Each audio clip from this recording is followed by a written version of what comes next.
सरकार इस बात को बताने में इंटरेस्टेड है कि अदानी जी की सेल कंपनी में 20,000 करोड़ रुपया कहां से आया।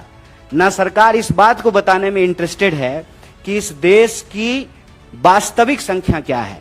आप अगर प्रधानमंत्री जी की रैली को भी ध्यान से सुनेंगे तो कुछ दिन पहले कह रहे थे 135 करोड़ 135 करोड़, आजकल कहते हैं 140 करोड़। तो 135 करोड़ से 140 करोड़ हम कैसे हो गए हैं? क्या सचमुच 140 करोड़ हुए हैं कि 139 करोड़ ही हो रहे हैं? ये आंकड़ा तो सरकार को इकट्ठा करना चाहिए, सरकार को ये आंकड़ा जारी करना चाहिए। और जब गिन ही रहे हैं, पेड़ गिन लेते हैं, पशु गिन लेते हैं, शिशु गिन लेते हैं, तो जाति भी गिन लीजिए।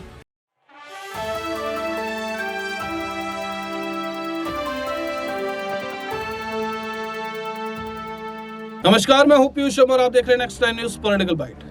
अब देखिए, कन्हैया कुमार ने कल प्रेस कॉन्फ्रेंस की, आईएनसी के चैनल पर आई थी वो प्रेस कॉन्फ्रेंस, और साथ ही साथ देखिए कि प्रधानमंत्री मोदी, अमित शाह, भाजपा, ये तीन जो सब्जेक्ट थे वो काफी मशहूर थे कन्हैया कुमार को लेकर। क्योंकि देखिए, लगातार प्रधानमंत्री मोदी ने कन्हैया कुमार पर टिप्पणी कर रखी है, अमित शाह ने भी टिप्पणी कर रखी है, और अब उसका बदला जो है कन्हैया कुमार ने लिया है।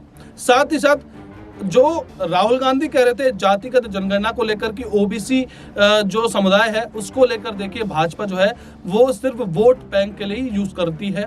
और अब कन्हैया कुमार ने देखिए जातिगत जनगणना को लेकर भाजपा को खुली चेतावनी देती है।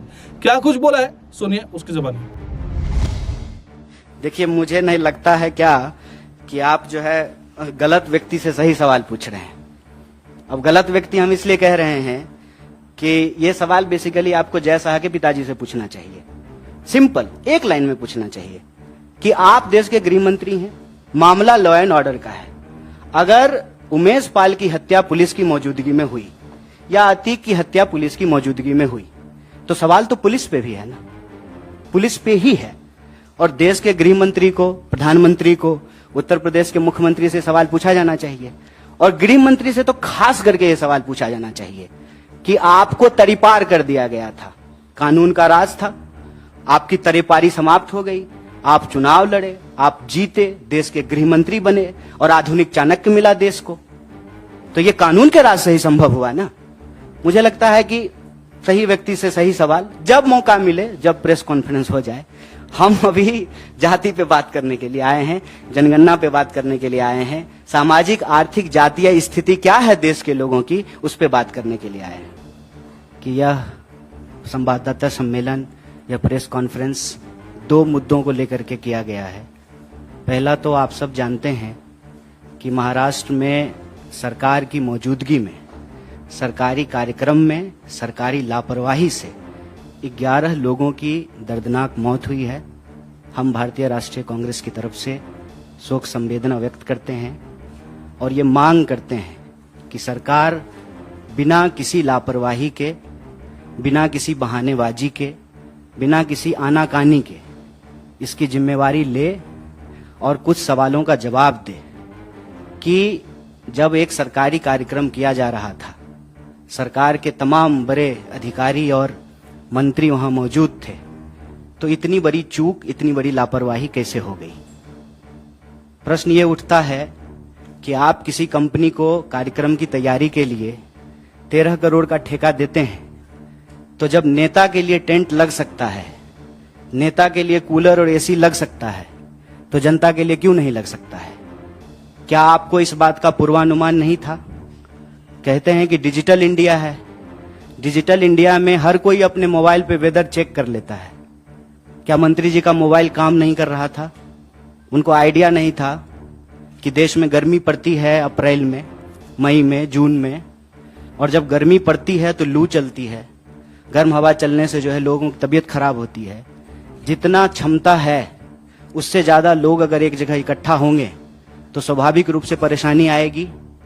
जनता की बुनियादी बेसिक सुविधाओं का ध्यान नहीं रखा गया, पानी की व्यवस्था नहीं की गई, उनके लिए छाया का प्रबंध नहीं किया गया, क्योंकि इस सरकार का पूरा ध्यान फोटो खिंचाने में रहता है।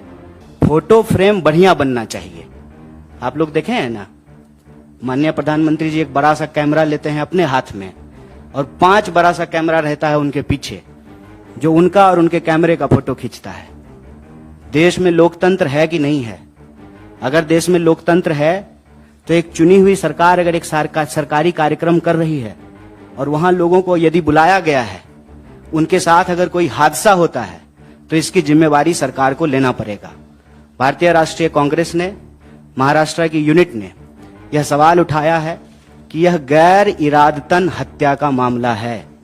सरकार इसकी जिम्मेवारी ले और उसकी जिम्मेवारी तय करने के लिए देश का सबसे महत्वपूर्ण विपक्ष होने के नाते हम सरकार से ये सवाल उठा रहे हैं कि आप घटना के बाद बहानेबाजी ना करें, इधर उधर की बात ना करें, जिम्मेवारी तय करें, जो लोग दोषी हैं उनके ऊपर कार्रवाई करें, और सबसे ज्यादा दोषी तो सरकार खुद है, तो यह दोष को अपने मत्थे ले और इस तरह की कोई भी घटना आने वाले दिनों में ना हो, इसको सुनिश्चित किया जाए। यह भारतीय राष्ट्रीय कांग्रेस की तरफ से हमारी मांग है। दूसरा जो महत्वपूर्ण विषय है जिसके बारे में आप सब लोगों को सूचित भी किया गया होगा कि कल आदरणीय राहुल जी ने कर्नाटका की एक सभा में यह मांग उठाई है कि सरकार अगर सचमुच ओबीसी से प्रेम करती है, क्योंकि आप सब जानते हैं पिछले दिनों आप लोगों ने देखा कि विपक्ष मांग रहा था जेपीसी, सारे विपक्षी दलों ने कहा जेपीसी जेपीसी जेपीसी, अचानक से बीजेपी कहना शुरू कर दी ओबीसी ओबीसी ओबीसी। जेपीसी की मांग के सामने अगर ओबीसी की बात बीजेपी लेकर के आई है तो यह जरूरी हो जाता है कि कुछ सवाल सरकार से पूछा जाए। सबसे पहला सवाल यह है कि प्रधानमंत्री बड़े जोर शोर से कह रहे हैं कि डिजिटल इंडिया का दौर है, तो डिजिटल इंडिया में, डिजिटल दौर में सबसे जरूरी चीज है डेटा। अक्सर आप सब लोग सुनते होंगे कि कहा जा रहा है कि डेटा न्यू ऑयल है, जिसके पास डेटा होगा वो दुनिया का लीडिंग पावर होगा। अगर ऐसी स्थिति है तो हमारी सरकार, भारत की सरकार, डेटा को इकट्ठा करने में, डेटा को तैयार करके डेटा देश को बताने में, जारी करने में इतनी हिचकिचाहट क्यों दिखा रही है? क्या कारण है इसका? आप सब जानते हैं कि जब भारतीय राष्ट्रीय कांग्रेस की सरकार थी, यूपीए 2 के दौर में 2011 में जनगणना हुआ और उस जनगणना की जो रिपोर्ट थी उसको तैयार किया गया। वह रिपोर्ट प्रकाशित होती, उसके बाद सरकार चली गई। 2014 में नई सरकार बन करके आई, तब से लेकर के हम लोग 2023 में हैं, अभी तक कोई डेटा जो है वो जारी नहीं किया गया है। आप सब लोगों को पता है कि 2021 में जनगणना होना था, 2021 में जनगणना नहीं हुआ है। दुष्यंत कुमार कहते हैं कि कहां तो तय था चिरागा हर एक घर के लिए, कहां चिराग मयस्सर नहीं शहर के लिए। डेटा जब इतना इंपॉर्टेंट है, जब हर चीज को गिना जाना जरूरी है, आप स्त्री गिनते हैं, पुरुष गिनते हैं, शिशु गिनते हैं, पशु गिनते हैं, तो फिर जाति गिनने में क्या दिक्कत है? और हम इसमें कुछ और तो नहीं कह रहे हैं, हम ये कह रहे हैं कि देश में हर 10 साल में जो सामाजिक, आर्थिक और जातीय आधार पर जो जनगणना होता है उसका रिपोर्ट जो है आप जारी कीजिए। जो जनगणना 2021 में होना था 2023 हो रहा है, तो आप उस जनगणना की कार्रवाई को शुरू कीजिए, क्योंकि हर 10 साल में जनगणना होना है। और ऐसा तो है नहीं कि आज जनगणना शुरू हुआ है। आप सब जानते हैं कि इस देश में लगभग 150 साल से जनगणना हो रहा है, 150 साल से। और हम गिनते क्यों हैं? हमको संख्या को गिनने की जरूरत क्यों पड़ती है? इसका सीधा सा जवाब है, आपके घर में जितने सदस्य होते हैं उतना ही खाना बनाते हैं ना। घर में अगर आप कोई दावत देते हैं तो जितना गेस्ट आपको एक्सपेक्टेड होता है उतना ही जो है आप भोज में खाना बनवाते हैं। जब आपके पास संख्या ही नहीं होगी तो किस आधार पे आप नीति का निर्माण करेंगे? कैसे जो है आप नीति का निर्धारण करेंगे? संख्या होना जरूरी है, और संख्या के मामले में आप सब लोगों को पता है, ना सरकार इस बात को बताने में इंटरेस्टेड है कि अदानी जी की सेल कंपनी में 20,000 करोड़ रुपया कहां से आया, ना सरकार इस बात को बताने में इंटरेस्टेड है कि इस देश की वास्तविक संख्या क्या है। आप अगर प्रधानमंत्री जी की रैली को भी ध्यान से सुनेंगे तो कुछ दिन पहले कह रहे थे 135 करोड़ 135 करोड़, आजकल कहते हैं 140 करोड़। तो 135 करोड़ से 140 करोड़ हम कैसे हो गए हैं? क्या सचमुच 140 करोड़ हुए हैं कि 139 करोड़ ही हो रहे हैं? ये आंकड़ा तो सरकार को इकट्ठा करना चाहिए, सरकार को ये आंकड़ा जारी करना चाहिए और जब गिन ही रहे हैं, पेड़ गिन लेते हैं, पशु गिन लेते हैं, शिशु गिन लेते हैं, तो जाति भी गिन लीजिए। आज देश को आखिर पता तो चले कि किस वर्ग के लोगों की वास्तविक हालत क्या है। यह भी तो हो सकता है ना। सरकार ने ही किया है कि इस देश में 10% EWS के आधार पर रिजर्वेशन दिया है, और कांग्रेस पार्टी ने, भारतीय राष्ट्रीय कांग्रेस ने उसका समर्थन किया कि अगर आपके पास ये आंकड़ा है कि जनरल कैटेगरी के लोग भी गरीब हैं, अगर आप उनको मदद देना चाहते हैं तो मदद दीजिए।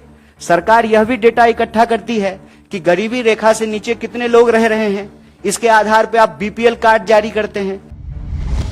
तो देखा कैसे आपने कि कन्हैया कुमार ने साफ बोला है कि जातिगत जनगणना के मामले में भाजपा जो है वो कभी भी ओबीसी समुदाय का साथ नहीं देगी, यानी कि जातिगत जनगणना वो नहीं करेगी, क्योंकि इससे भाजपा को भारी नुकसान होगा। वो नहीं चाहती है कि ओबीसी समुदाय का हित हो। अब देखने वाली बात है कि क्या भाजपा जो है वो जातिगत जनगणना कराएगी, और साथ ही साथ कन्हैया कुमार के सवालों का कौन जवाब देगा भाजपा में। अगर ये वीडियो आपको अच्छी लगे तो इस वीडियो को लाइक कीजिए, शेयर कीजिए, हमारा चैनल सब्सक्राइब कीजिए। तब तक आप देखते रहिए next time news political bite.